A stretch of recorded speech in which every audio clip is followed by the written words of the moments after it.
Bonjour à tous, aujourd'hui, comme vous le voyez, on s'intéresse à l'arithmétique du sujet Sciences Maths Maroc 2024. Exercice très court, mais toujours aussi efficace et toujours aussi intéressant.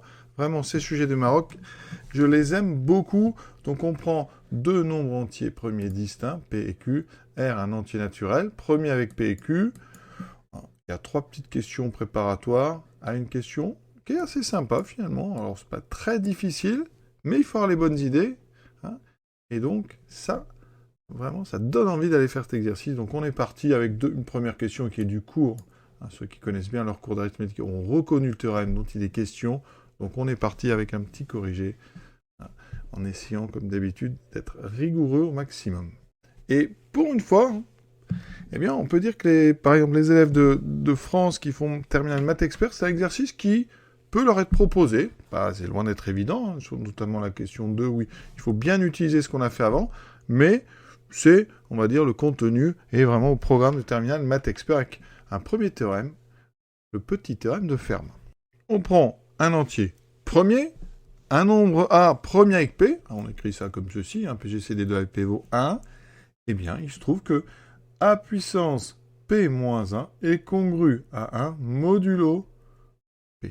On va donc appliquer directement ce petit théorème de Fermat avec le texte. Dans le texte, on nous dit quoi? Que P est un nombre premier, que R est premier avec P. D'accord? Donc j'applique le petit théorème de Fermat. Ça va me dire quoi? Bien que R, R joue en fait le rôle de A, R, donc puissance P-1, est égal à, congru à 1 modulo P. Donc avec ça, je mets le 1 à gauche par soustraction. R puissance P-1 moins 1 est congru à 0 modulo P. Donc, évidemment, ça veut dire, en traduisant avec le vocabulaire divisibilité, que P divise R puissance P moins 1 moins 1. On fait exactement pareil avec Q. De même, Q premier. Et on a Q premier avec R. Ça, encore une fois, c'est le texte, d'accord? Q est premier et R est premier avec Q. Donc on peut réappliquer le petit théorème de Fermat. Donc R puissance Q-1 est congru à 1 modulo Q. Je fais passer le 1 à gauche. Ensuite, on traduit Q divise R puissance Q-1 moins 1. On a terminé cette première question petit a. La question 1b, on déduire que PQ divise R puissance P-1 Q-1 moins 1. Alors là, une première chose, c'est qu'effectivement, quand on a R exposant P-1 Q-1, c'est un exposant qui est sous forme d'un produit, c'est un produit de deux entiers. Donc ça, vous pouvez dire que c'est R exposant P-1 exposant Q-1, mais c'est aussi R exposant Q-1 exposant P-1. On va jouer sur les deux tableaux pour avoir deux indivisibilités. D'accord? Donc ici, on va utiliser une propriété. On peut très bien, quand on a une égalité de congruence, eh bien, mettre à la puissance. Alors, si la puissance est nulle, il faut spécifier que 0 exposant 0 fait toujours 1. Mais sinon, ici, on n'a pas ce problème-là. Q et P sont premiers. Donc déjà, Q-1 est supérieur ou égal à 1. Et P-1 est supérieur ou égal à 1. Donc on a deux puissances entières non nulles. Et on sait que, effectivement, une petite propriété, quelle que soit la puissance non nulle que vous prenez, si on a A égale B modulo P, eh bien ça implique que A puissance n est congru à B puissance n modulo P. Voilà. Et donc on utilise ça ici avec Q-1 et P-1. Donc, c'est la question A, que R exposant P-1 est congru à 1 modulo P. Donc, je mets ça à la puissance Q-1, R exposant P-1 exposant Q-1 est donc congru à 1 exposant Q-1 modulo P. Et donc 1 à droite, 1 exposant Q-1, ça fait 1. À gauche, on a vu que les exposants vont se multiplier. Donc on a R exposant P-1, Q-1 est congru à 1 modulo P. D'accord? Donc si comme tout à l'heure, on met le 1 à gauche.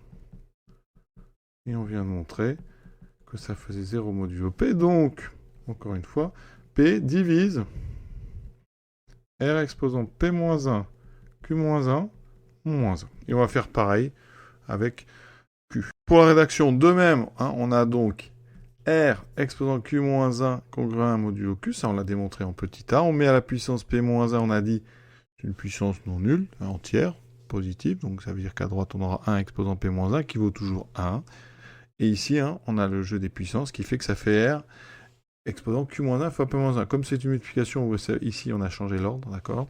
On a mis le 1 à gauche, et donc on obtient ceci qui vaut 0 modulo Q, donc Q divise R exposant P-1, Q-1, c'est ce qu'on voulait. Donc effectivement, on a bien montré que P et Q divisaient, donc il manque un petit truc ici, il manque le moins 1. Voilà, pour la conclusion quand même, allez jusqu'au bout. Donc on a bien les deux choses qu'on voulait montrer, ceci et ceci. Donc on a bien répondu à la question. Donc maintenant on passe à la troisième. Alors on vient de montrer que P et Q divisaient un certain nombre. Il faut montrer que le produit P et Q divise aussi ce nombre. Donc là, ça va faire intervenir le fait que P et Q sont premiers entre eux. Et donc une propriété qu'on va redémontrer très vite. Et la propriété dont il est question, c'est que si on prend P et Q premiers entre eux, A un entier, eh bien A égale 0 modulo P et A égale 0 modulo Q, ça implique que A égale 0 modulo le produit PQ. Alors c'est aussi, vous pouvez mettre même si vous voulez une équivalence, hein, parce que si on a A qui est donc un multiple de PQ, eh bien forcément, eh bien c'est un multiple de P, un multiple de Q. Donc de droite à gauche, c'est évident. Mais nous, on a besoin du côté, dans l'autre sens, de gauche à droite. Donc comment on démontre cette petite propriété? Alors c'est avec le théorème de Gauss, hein, on peut faire. On peut aussi faire avec Bézout, mais là je vais utiliser Gauss. Donc je vais traduire démonstration. A égale 0 modulo P, ça veut dire qu'il existe un nombre K appartenant à Z tel que, donc A égale 0, ça veut dire K est un multiple de P. Donc A s'écrit K fois P. De même, il existe K' appartenant à Z tel que A s'écrit K' Q. D'accord? Donc de ces deux choses-là, j'en déduis que K fois P égale K' fois Q. Et là, on va utiliser le terme de Gauss, parce que P est premier avec Q. Là, on va pouvoir utiliser le terme de Gauss, parce que donc, ici, Kp égale K'Q, ça veut dire que, eh bien, P divise K'Q. D'accord? Donc ces deux choses-là, j'utilise le terme de Gauss. Donc P divise un produit, et il est premier avec un facteur, donc P va diviser K'. Et donc, puisque P divise K', donc, il existe un autre entier que je vais appeler K seconde, tel que, donc, K' est égal à K seconde fois P. D'accord? Ça veut dire qu'ici, j'ai donc A qui est égal à K'Q. K', je vous ai dit que c'était K seconde fois P, et j'ai donc A qui est K seconde PQ, et donc ça, comme K seconde est un entier, ça veut dire que PQ divise, hein, on va écrire comme ça, PQ divise A, et donc, puisque PQ divise A, ben, A est donc égal ou congru à 0 modulo P fois Q. Donc on a démontré notre petite propriété, conséquence finalement immédiate du théorème de Gauss. Donc on va appliquer ça directement parce que nous on sait que donc R exposant P-1, Q-1, -1, voilà, est congru à 0 modulo P. On sait que R exposant P-1, Q-1 est aussi égal à 0 modulo Q. Donc on a exactement ce théorème, d'accord, avec P et Q qui sont premiers entre eux. Eh bien ces trois choses-là, on a exactement les conditions d'application de cette propriété. Donc ça veut dire que R exposant P-1, Q-1, -1 est congru à 0, enfin, modulo P fois Q. D'accord? Donc on rappelle bien les trois choses importantes. Et le fait que P et Q sont premiers entre eux. Et donc on a réussi à faire donc, cette question C. Il reste la dernière question qui va être une application de ce qu'on vient de faire. Alors il s'agit de résoudre, ici 2024, exposant 192 fois x, congru à 3 modulo 221. L'idée, c'est vraiment d'utiliser ce qu'on vient de faire. Donc, il faut aller retrouver qui va être R, qui va être P, qui va être Q. Et on vous donne en plus un indice, mais qu'on aurait quand même trouvé tout seul.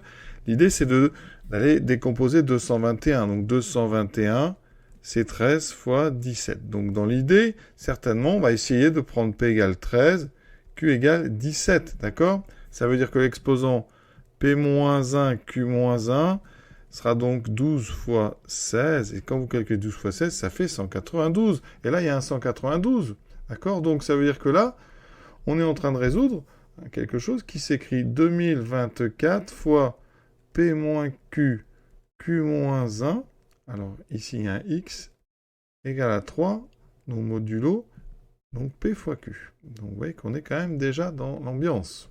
Alors comment vraiment utiliser au mieux ce qu'on a fait? On n'a pas encore de R. Alors R, c'est certainement 2024. Donc on va regarder 2024.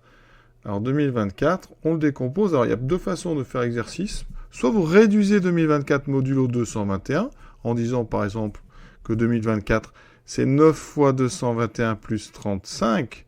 Ça veut dire qu'on peut considérer que l'équation, elle est équivalente à 35 exposant 192x, d'accord, congru à 3 modulo 221, puisque en fait, 35 et 2024, ils sont égaux modulo 221. Donc par compatibilité, on a un exposant ici entier 192 positif, donc il n'y a pas de problème.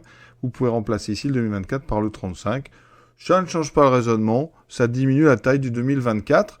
Alors qu'est-ce qu'il reste à faire pour utiliser un petit peu ce qu'on vient de faire? Il faut regarder ce nombre. Le nombre R, c'est en fonction de votre stratégie, soit le 2024, soit le 35. Donc on voit bien que 35 est premier avec donc 13 et 35, il est premier avec 17. Là, c'est très simple à voir, vous voyez. Pour 2024, si vous avez gardé 2024, mais il faut les décomposer. 2024, donc c'est divisé par 8, c'est 8 fois 253.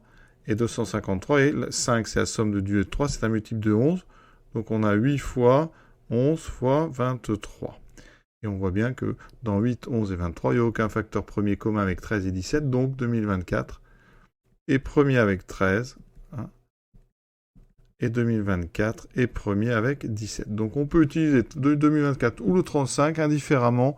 Donc je vais rester peut-être sur mon 35. Je trouve que c'est quand même plus agréable quand on a simplifié la taille des nombres. Donc il faut prendre l'habitude.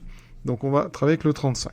On a donc 2024 exposant 192 qui est égal à 35 exposant 192. Alors si vous voulez le justifier clairement sur votre copie, il va falloir dire que 2024 est congru à 35 modulo 221. Si vous voulez, vous mettez la division euclidienne. 2024 égale à 9 fois 221 plus 35. Ensuite, on sait que 192, c'est une puissance entière, non nulle, donc aucun problème. On peut mettre la puissance 192. Ça veut dire que 2024 exposant 192 est congru à 35 exposant 192. C'est toujours la même propriété que j'utilise, d'accord? Donc ici, on a 35 exposant 192x est congru à 3 modulo 221. Il faut utiliser ce qu'on vient de faire. Donc, on pose P égale 13, Q égale 17, R égale 35. Dans ce cas-là, on remarque que 192, c'est donc P-1 fois Q-1, c'est-à-dire 12 fois 16. Donc ça veut dire que l'équation, elle fait intervenir 35 exposant 192. Mais d'après la question 1C, on a donc 13 est premier avec 35, 17 est premier avec 35. Donc j'ai bien le texte. P13 et 17 sont premiers, distincts, d'accord? On a tout ce qu'il faut pour appliquer le 1C. Ça veut dire que PQ, donc 13 fois 17, PQ, donc PQ divise, donc, alors je vais parler plutôt en modulo, ça sera plus simple, c'est-à-dire que R à la puissance P-1, Q-1, moins 1 est congru à 0 modulo PQ, donc 35 exposant 192, moins 1 est congru à 0 modulo 221. Ça veut dire que je vais pouvoir utiliser ça. 35 exposant 192 ici, mais ça vaut 1. D'accord? Donc je peux, ça veut dire que donc 35 exposant 192 est congru à 1 modulo 221. Donc dans mon équation, regardez ce que ça va faire. C'est-à-dire que mon équation ici, alors on peut l'appeler E si vous voulez. Voilà, E équivaut donc à, là on a par produit, donc 35 exposant 192, on peut le remplacer par 1, ça veut dire que x, 1x, est donc congru à 3 modulo 221. D'accord, donc on enlève le 1, x est congru à 3 modulo 221. On cherche à résoudre dans Z, ça c'est important, il faut une réponse dans Z. Donc, l'ensemble des solutions de notre équation, c'est donc l'ensemble des nombres qui sont égaux à 3 modulo 221. C'est donc l'ensemble des 3 plus 221 fois k avec k appartenant à Z. On a terminé ce joli petit exercice. Voilà, j'espère que ça vous a plu. À très bientôt.